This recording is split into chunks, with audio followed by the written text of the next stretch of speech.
저는 박말순입니다. 올해 70살이 되었어요. 서울 외곽에 있는 낡은 2층 양옥집에서 혼자 살고 있습니다. 이 집은 남편과 함께 40년 전에 세운 집이죠. 벽돌 한 장 한 장 남편의 손으로 쌓아 올린 집입니다. 남편이 떠난 후에는 혼자서 반찬 가게를 운영하며 세 자녀를 키웠어요. 진수, 지연, 은혜. 모두 제 살점과 같은 아이들입니다.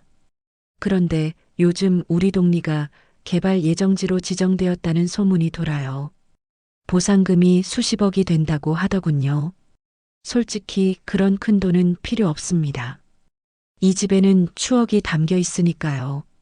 오늘은 오랜만에 동네 친구 영숙이를 만나러 나왔어요. 우리 동네 작은 다방에서 차 한잔 하기로 했지요. 영숙이는 저보다 2살 어리지만 늘 활기차고 당찬 성격입니다. 그 애는 이미 테이블에 앉아 있었어요. 말순아, 칠순잔치는 어떻게 준비하고 있어? 자식들 다 불러. 저는 따뜻한 차를 한 모금 마시며 미소 지었습니다. 사실 칠순잔치에 대해 생각하면 가슴이 두근거려요. 자식들이 다 함께 모인 건 얼마나 오래 전이었는지 기억도 나지 않습니다. 그럼 이번엔 애들 다 불러야지. 진수는 요새 사업한다고 바쁘다 하고 지연이는 회사 일로 해외 출장 다니느라 얼굴 보기가 힘들어. 은혜만 가끔 와서 도와줘. 영숙이는 커피를 저어 마시며 고개를 갸웃했어요. 그래도 자식들이 엄마 칠순인데 안 올 수 있겠어? 다 올 거야, 걱정 마. 집에 돌아오는 길에 마트에 들렀습니다. 칠순잔치 음식 재료를 미리 알아보려고요. 장바구니를 끌고 채소 코너를 둘러보는데 문득 허전함이 밀려왔어요. 진수와 지연이가 좋아하던 음식들을 기억해내려 해도 언제부터인가 그들의 취향을 잘 모르겠다는 생각이 들었죠. 너무 오랫동안 떨어져 지냈으니까요. 집에 돌아오니 은혜가 반찬 가게 마무리를 하고 있었어요. 저희 가게는 작지만 동네에서 꽤 인기가 있습니다. 은혜는 싱글맘이 되고 나서 저와 함께 가게 일을 돕고 있어요. 유일하게 곁에 남아준 자식이죠. 어머니, 다녀오셨어요? 영숙 이모 만나셨어요? 저는 장바구니를 내려놓으며 고개를 끄덕였습니다. 응, 만났어. 너도 알지? 다음 주가 내 칠순이잖니. 오빠랑 언니도 올 거라고 영숙이에게 말했단다. 은혜의 얼굴에 걱정스러운 표정이 스쳤어요. 아이가 무언가 말하려다 그만두는 것 같았습니다. 왜 그러니? 무슨 말 하려다 말았어?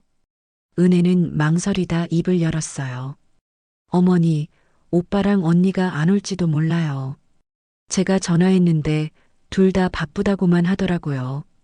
가슴이 조금 아팠지만 저는 씩씩하게 웃어 보였습니다. 괜찮아. 그래도 내 자식인데 오겠지. 안 오면 또 어때? 너라도 있으니 다행이지. 은혜의 눈에 슬픔이 어렸어요. 저는 아이의 어깨를 토닥였습니다. 하지만 마음속에는 불안이 자리 잡기 시작했어요.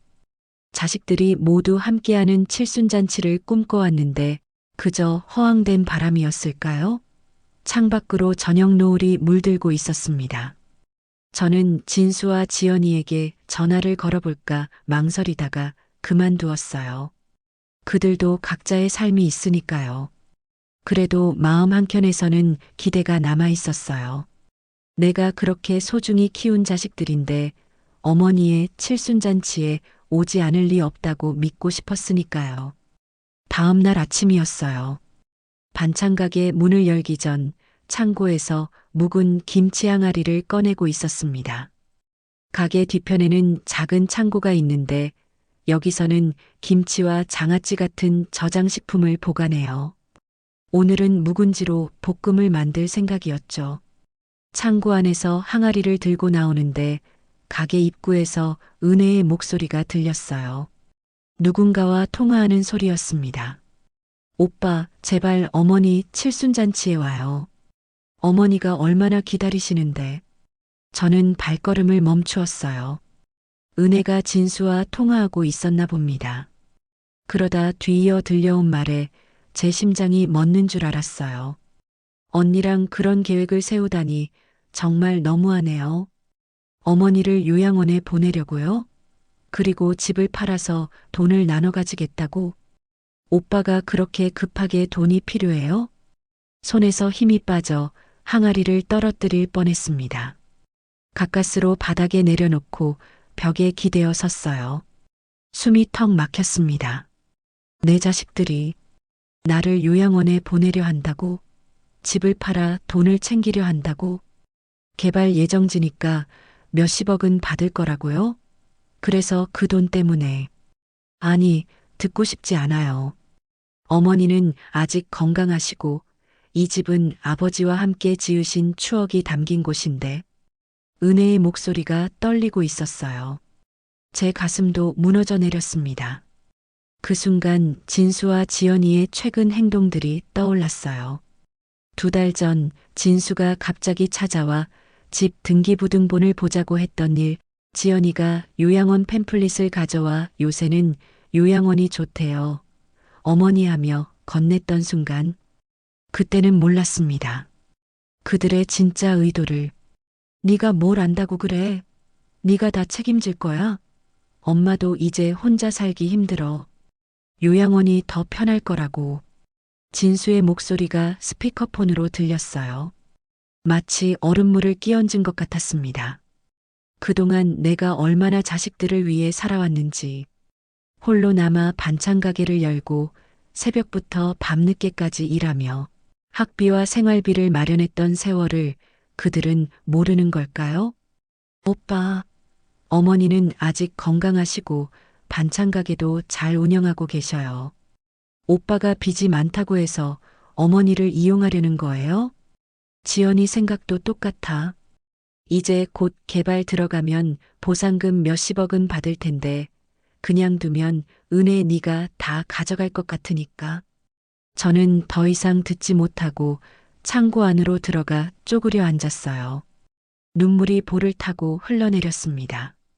제가 그렇게 키운 자식들이, 제가 그토록 사랑했던 자식들이 저를 돈으로만 보고 있었습니다. 수십 년 동안 희생하며 살아온 보람이 이것이었나요? 창고 안에서 한참을 울고 난 후 얼굴을 닦고 나왔어요.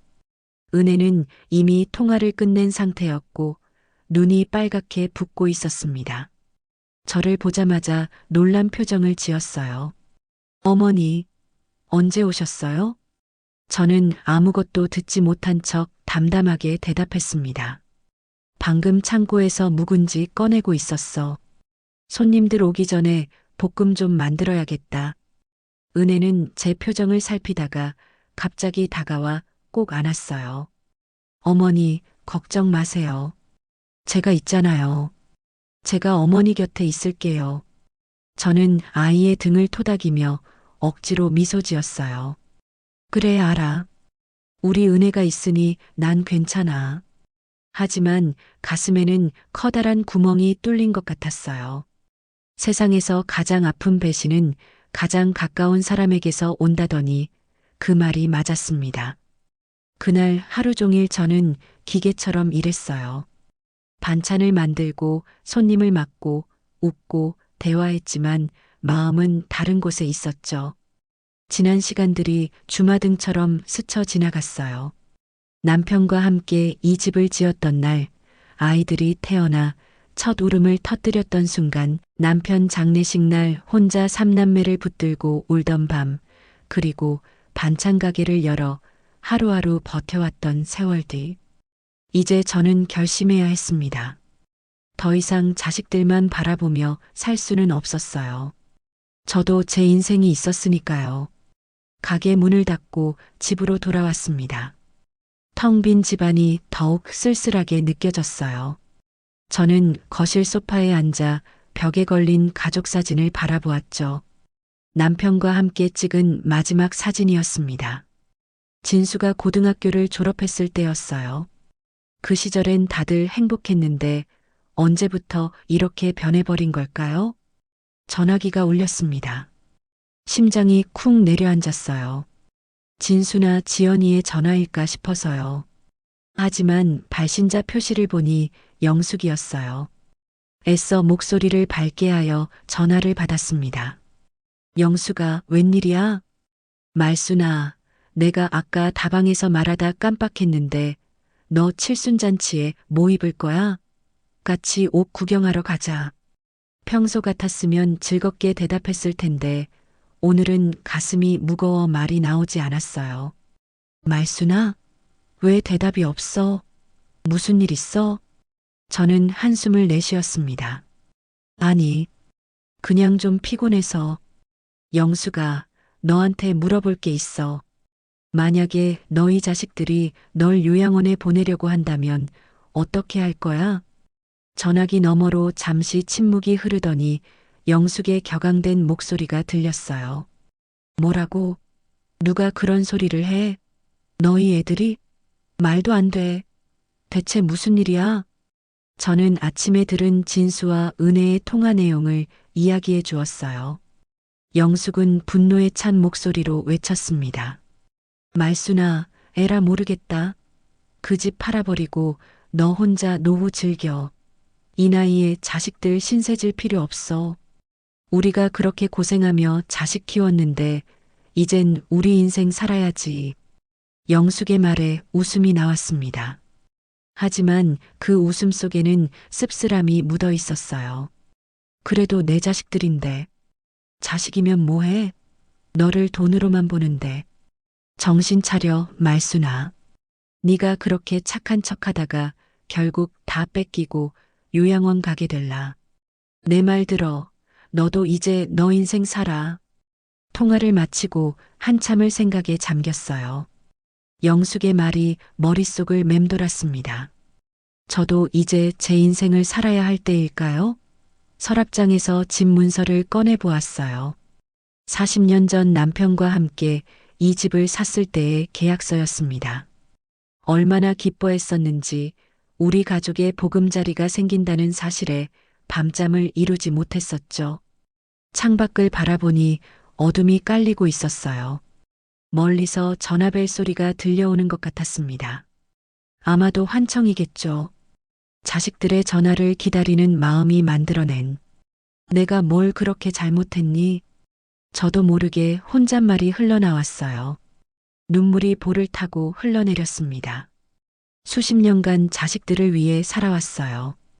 등골이 휘도록 일하며 대학까지 보냈죠.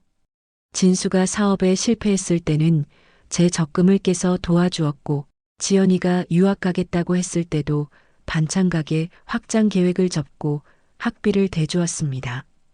은혜가 이혼하고 아이를 데리고 왔을 때는 두 팔 벌려 맞이했죠. 그게 다 부모된 도리라고 생각했으니까요. 하지만 이제는 저도 제 삶을 살 때가 된 것 같았어요. 더 이상 자식들에게 희생하고 싶지 않았습니다. 그들이 저를 이용하려 한다면 저도 제 길을 가야겠죠. 천천히 일어나 서재로 향했습니다. 거기엔 전에 부동산에서 가져온 명함들이 있었어요. 개발 예정 소식이 나온 이후로 많은 부동산 중개인들이 저희 집을 방문했었죠. 그때마다 저는 팔 생각 없다며 거절했었습니다. 하지만 이제는 달랐어요. 명함을 하나 집어들고 깊은 한숨을 내쉬었습니다. 그리고 조용히 중얼거렸어요. 그래, 나도 이제 나를 위해 살아야지. 결심을 굳힌 저는 전화기를 들어 부동산에 연락했습니다. 내일 아침 일찍 만나자고 약속했어요. 이제 새로운 시작을 준비할 시간이었습니다. 자식들보다 먼저 제 삶의 주인이 되기로 결심한 밤이었어요. 이튿날 아침 저는 일찍 일어나 단장하고 부동산으로 향했습니다. 가는 길에 가슴이 두근거렸어요. 정말 이렇게 해도 될까 하는 의구심이 들었지만 어제의 결심을 지키기로 마음먹었죠. 부동산에 도착하니 김 대표가 반갑게 맞아주었습니다. 어머님, 드디어 결심하셨군요. 잘 오셨어요. 사실 어머님 댁은 위치가 좋아서 금방 나갈 겁니다. 개발 예정지라 가격도 많이 올랐고요.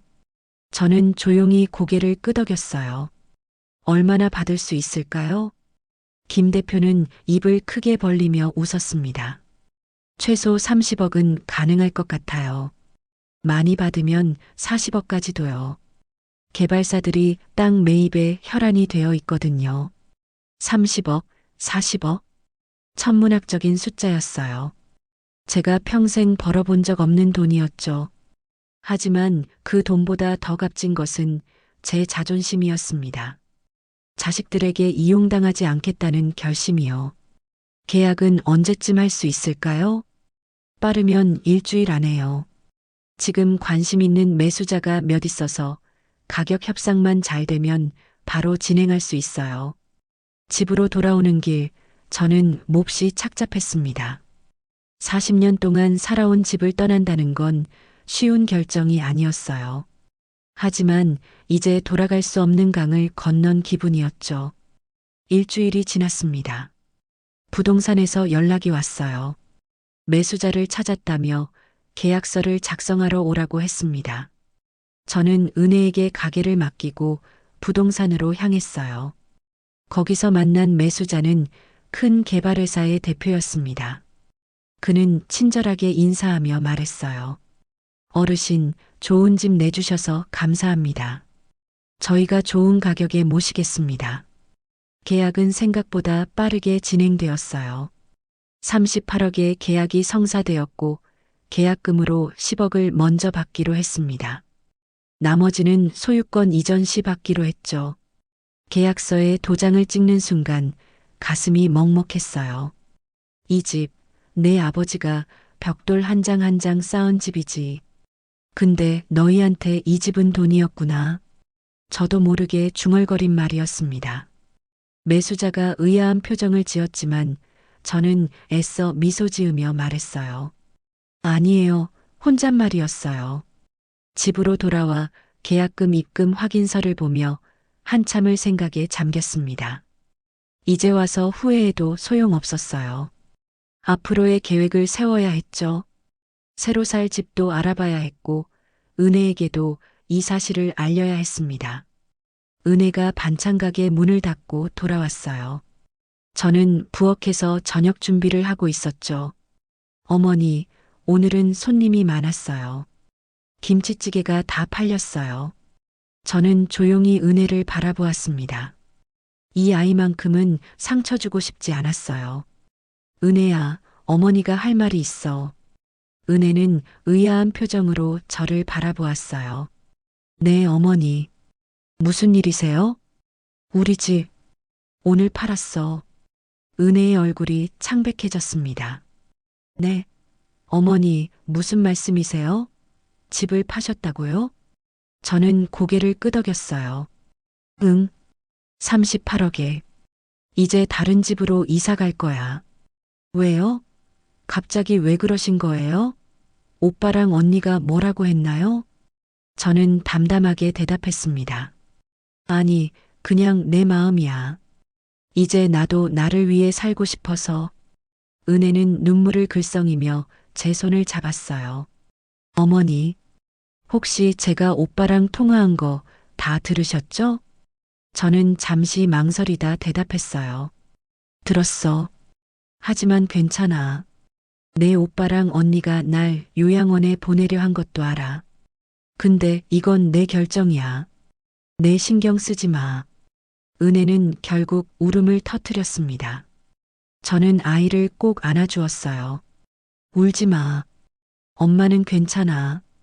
이제부터는 내 삶을 살 거야. 그동안 너무 다른 사람들만 생각하며 살았어. 그날 밤 저는 오랜만에 편안한 마음으로 잠들 수 있었습니다. 비록 앞으로의 길이 불확실했지만 제 의지로 내린 결정이라는 사실만으로도 마음이 가벼웠어요. 자식들이 저를 버리기 전에 제가 먼저 날개를 펴고 날아오르기로 한 겁니다.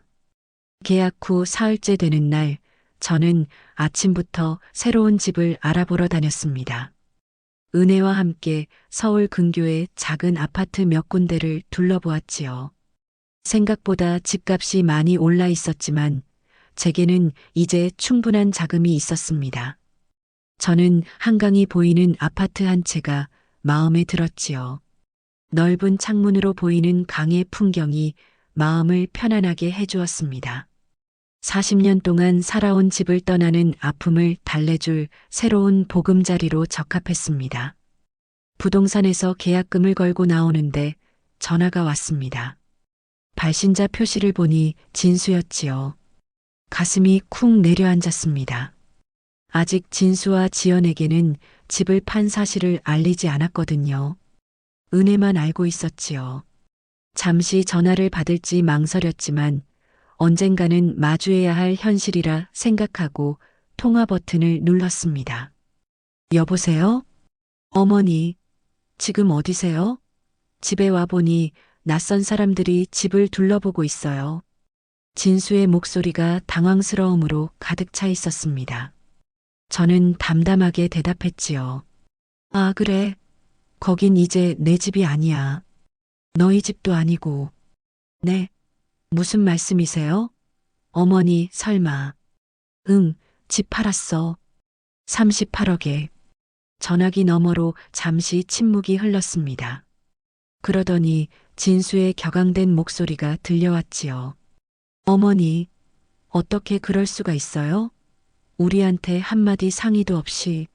지금 어디세요? 당장 만나야겠어요. 상해, 너희끼리 내 요양원 보내는 계획 세울 때는 나한테 상의했니? 제 목소리가 떨렸습니다. 오랜 시간 참아왔던 서운함과 분노가 한꺼번에 터져나왔지요. 진수는 잠시 말을 잃었습니다. 그러고는 더듬거리며 물었습니다. 무슨 말씀이세요? 다 알아. 너희 둘이나 몰래 계획한 거. 나 요양원 보내고 집 팔아서 돈 나눠 갖자고 했지? 은혜가 우연히 들었더구나. 긴 침묵이 이어졌습니다. 저는 더 이상 말을 잇지 못했지요. 눈물이 차올라 목이 메었기 때문입니다. 한참이 지나서야 진수가 말했습니다. 어머니, 그러니까 지연이도 지금 오는 중이에요. 어디세요? 만나서 얘기해요.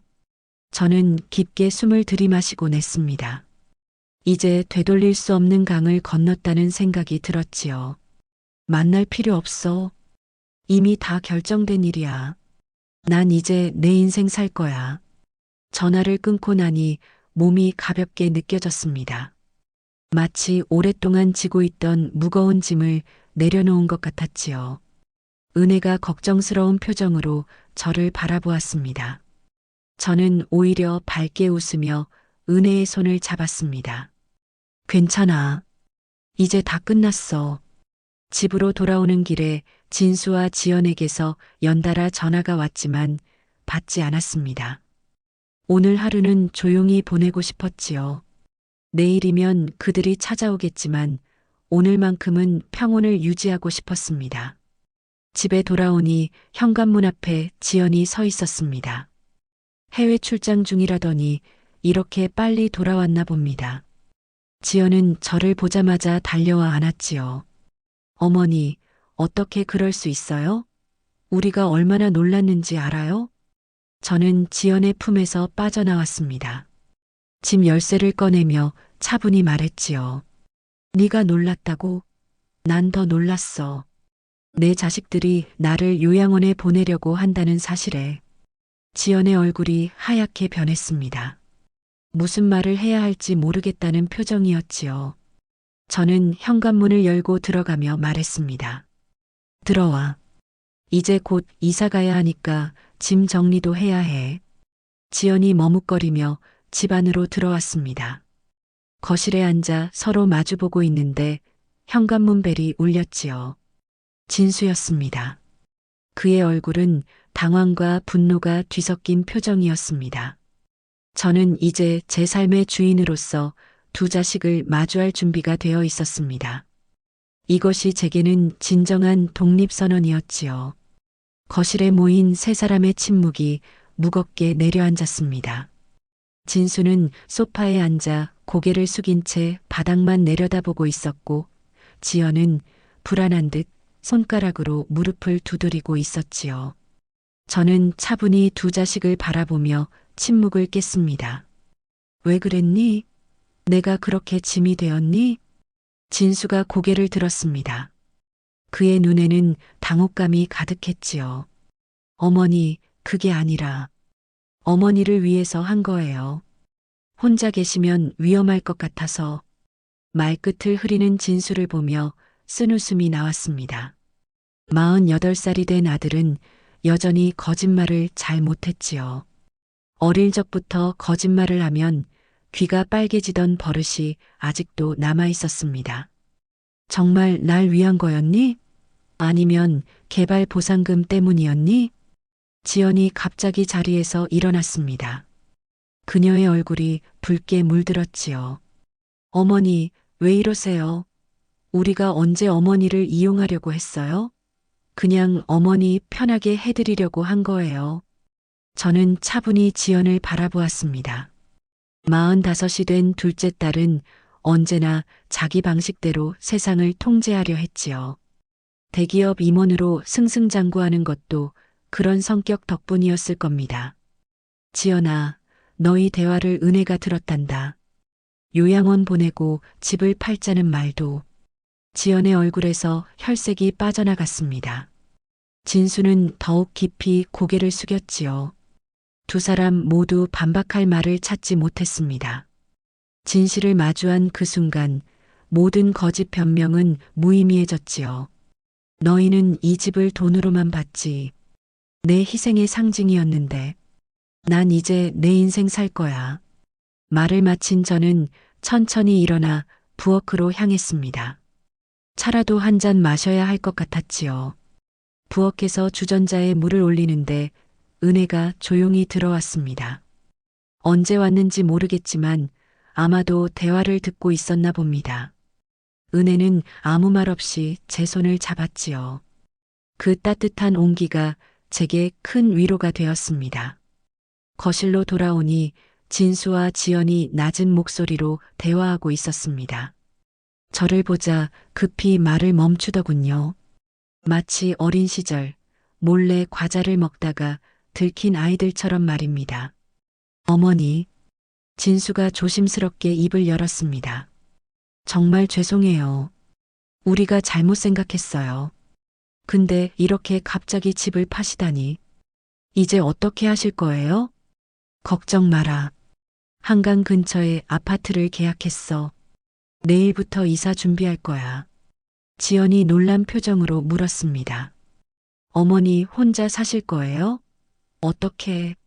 난 늙었지만 아직 몸도 멀쩡하고 정신도 멀쩡해. 반찬 가게도 계속 운영할 거고, 은혜도 가끔 도와줄 거고, 내 삶은 내가 알아서 할 테니 너희는 너희 일이나 잘해. 진수와 지연은 할 말을 잃은 듯 했습니다. 그들의 눈에 비친 저는 더 이상 의지할 곳 없는 노인이 아니라 자신의 삶을 당당히 개척해 나가는 한 인간이었을 겁니다. 그동안 그들이 얼마나 저를 얕보고 있었는지를 깨달은 순간이었겠지요.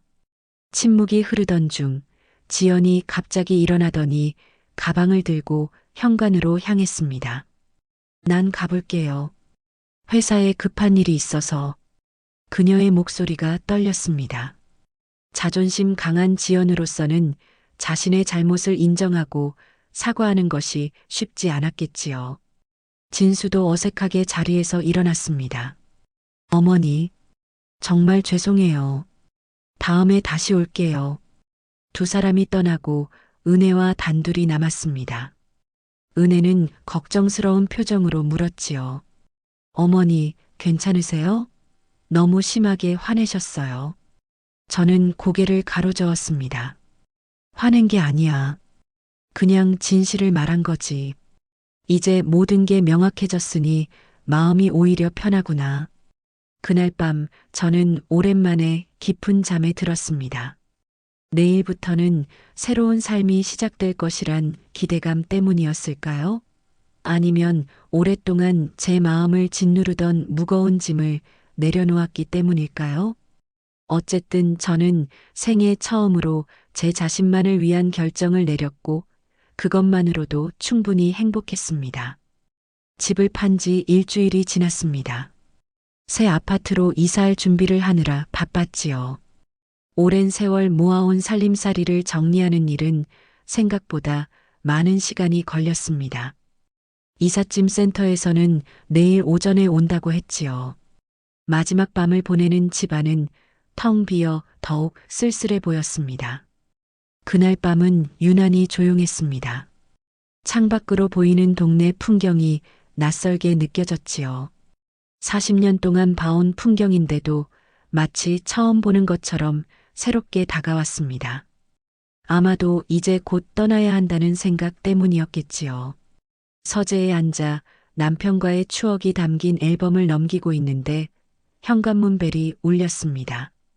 밤 11시가 넘은 시간, 누구일까 궁금했지요. 문을 열자 진수와 지연이 서 있었습니다. 두 사람 모두 표정이 어두웠지요. 특히 진수의 눈은 붉게 충혈되어 있었습니다. 술을 마신 듯한 냄새가 났지요. 어머니, 진수의 목소리가 떨렸습니다.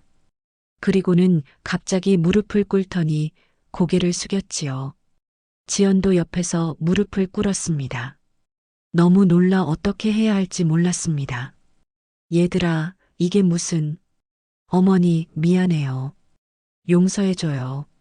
진수의 어깨가 흔들렸습니다. 울고 있었지요. 지연도 고개를 숙인 채 흐느끼고 있었습니다. 평소 감정 표현이 서툰 두 자식이 이렇게 울음을 터뜨리는 모습은 처음 봤습니다. 일어나렴. 이게 뭐 하는 짓이니? 두 사람을 일으켜 거실로 데려왔습니다. 소파에 앉히고 물을 한 잔씩 따라 주었지요. 진수는 여전히 흐느끼며 말했습니다. 어머니, 정말 죄송해요. 우리가 너무 이기적이었어요. 집값만 생각하고 어머니 마음은 생각 못했어요. 지연도 눈물을 닦으며 말을 이었습니다. 내가 엄마 딸 맞아? 왜 이렇게까지 했을까? 자존심 때문에 사과도 못하고 일주일이나 끌었어요. 정말 미안해요, 어머니. 그들의 진심 어린 사과에 저도 마음이 복잡해졌습니다. 분노와 서운함이 있었지만 한편으론 그래도 내 자식들이라는 애틋함도 느껴졌지요. 하지만 쉽게 용서할 수는 없었습니다. 너무 큰 상처를 받았으니까요. 용서는 쉽지 않다. 하지만 시간은 주마.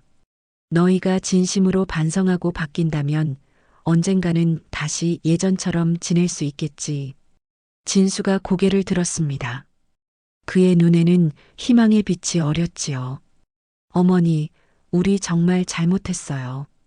이제부터는 달라질게요. 어머니가 원하시는 대로 도와드릴게요. 지연도 고개를 끄덕였습니다. 어머니 새집, 저희가 이사 준비 다 도와드릴게요. 제가 휴가 냈어요. 그들의 말에 저는 고개를 저었습니다. 도움은 필요 없어. 내일은 내가 알아서 할 거야. 다만 너희가 진정으로 변했다는 걸 보여줬으면 좋겠구나. 두 사람은 고개를 끄덕였습니다. 그들의 눈에서 진심을 볼 수 있었지요. 아마도 어머니를 잃을 뻔한 충격이 그들을 변화시켰나 봅니다. 가끔은 이런 아픔이 필요한 것인지도 모르겠습니다. 그날 밤 진수와 지연은 떠나지 않고 집에 남았습니다. 오랜만에 세 자식이 모두 한 집에 모인 밤이었지요. 비록 완벽한 화해는 아니었지만 새로운 시작을 위한 첫걸음이었습니다. 저는 창문으로 보이는 별을 바라보며 생각했습니다. 인생은 참 예측할 수 없구나. 어제의 상처가 오늘의 변화를 만들고 또 내일의 희망이 된다는 것을. 남편이 살아있었다면 뭐라고 했을까요? 아마도 웃으며 이렇게 말했을 겁니다. 말순아, 내 선택이 옳았어. 우리 자식들도 이제 어른이 되어가는 중이야. 칠순잔치 날이 밝았습니다. 처음에 계획했던 것과는 많이 달라진 잔치가 되었지요. 큰 식당을 예약하고 많은 하객을 초대하려던 계획은 취소되었습니다. 대신 은혜가 동네 작은 마당을 빌려 소박한 잔치를 준비했다고 했지요. 솔직히 저는 잔치 같은 건 신경 쓰고 싶지 않았습니다. 하지만 은혜의 정성을 거절할 수는 없었지요. 어머니, 오늘만큼은 즐겁게 보내요. 인생의 새로운 장을 여는 날이니까요. 은혜의 말에 저는 미소 지었습니다. 그래, 이제 새로운 시작인 거지요. 70년을 살아왔지만 앞으로의 삶은 또 다른 모험이 될 것입니다. 동네 마당에 도착하니 뜻밖의 광경이 펼쳐졌습니다. 오랫동안 보지 못했던 친구들과 이웃들이 모여 있었지요. 영숙이도 있었습니다. 그녀는 활짝 웃으며 달려와 저를 안았습니다. 말순아, 오늘 주인공은 너야. 칠순 축하해. 마당 한가운데에는 작은 무대가 마련되어 있었고 테이블마다 예쁜 꽃장식이 놓여 있었습니다. 은혜의 정성이 느껴졌지요. 하지만 가장 놀라웠던 것은 진수와 지연의 모습이었습니다. 진수는 무대 위에 서서 마이크를 들고 있었고 지연은 커다란 영상 스크린을 설치하고 있었지요. 저를 보자 둘 다 활짝 웃으며 손을 흔들었습니다. 어색하지만 진심이 담긴 미소였지요. 어머니, 진수가 무대에서 내려와 저를 맞이했습니다. 오늘은 어머니를 위한 날이에요. 저희가 준비한 것들이 있어요. 지연도 다가와 팔짱을 끼며 말했습니다. 어머니, 이쪽으로 오세요. 특별석을 마련했어요. 마당 중앙에 놓인 화려한 의자로 저를 안내했습니다. 그 순간 모든 사람들이 박수를 치기 시작했지요. 너무 부끄러웠지만 한편으로는 감동이었습니다. 진수가 다시 무대에 올라 마이크를 잡았습니다. 오늘은 우리 어머니 박말순 여사님의 칠순을 축하하는 자리입니다. 저는 첫째 아들 박진수입니다.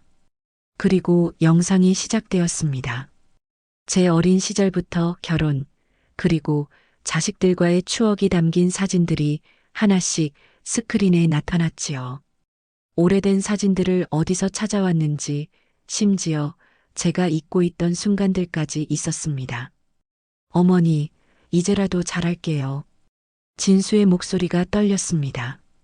그동안 너무 바빠서, 아니 핑계죠. 어머니를 소중히 여기지 못했어요. 하지만 이제는 달라질게요. 지연도 무대에 올라 말을 이었습니다. 어머니, 저도 많이 반성했어요. 제가 너무 욕심만 부렸어요.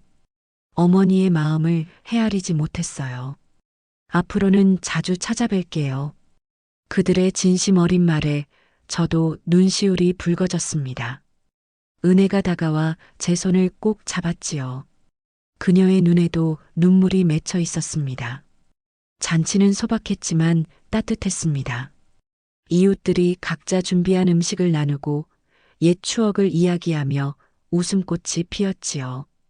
오랜만에 느끼는 행복이었습니다. 집을 판 결정이 저를 이렇게 자유롭게 해줄 줄은 몰랐습니다. 저녁이 되자 진수와 지연이 커다란 꽃다발을 들고 무대에 올랐습니다. 그들은 함께 노래를 불렀지요. 어린 시절 제가 자주 불러주던 노래였습니다. 서툴지만 진심이 담긴 노래에 저도 따라 흥얼거렸습니다. 어머니, 이제라도 잘할게요. 노래를 마친 진수가 말했습니다. 저는 미소 지으며 고개를 끄덕였습니다. 눈물과 웃음이 섞인 표정으로 대답했지요. 그래, 이제라도 돌아왔으니 됐다. 가족이란 비록 돌아오는 길이 늦더라도 결국 다시 만나는 사람들입니다. 오늘의 잔치는 끝이 아니라 새로운 시작이었지요. 70년을 살아왔지만 이제야 진정한 제 삶을 시작하는 기분이었습니다. 자식들의 얼굴에 진심 어린 미소가 피어난 것을 보니 제 결정이 그들에게도 중요한 가르침이 되었나 봅니다. 어쩌면 이것이 부모가 자식에게 줄 수 있는 마지막 선물인지도 모르겠습니다. 독립과 자유의 소중함, 그리고 진정한 가족의 의미를 다음 이야기에서 또 다른 감동으로 찾아뵙겠습니다. 오늘도 함께 해주셔서 감사합니다.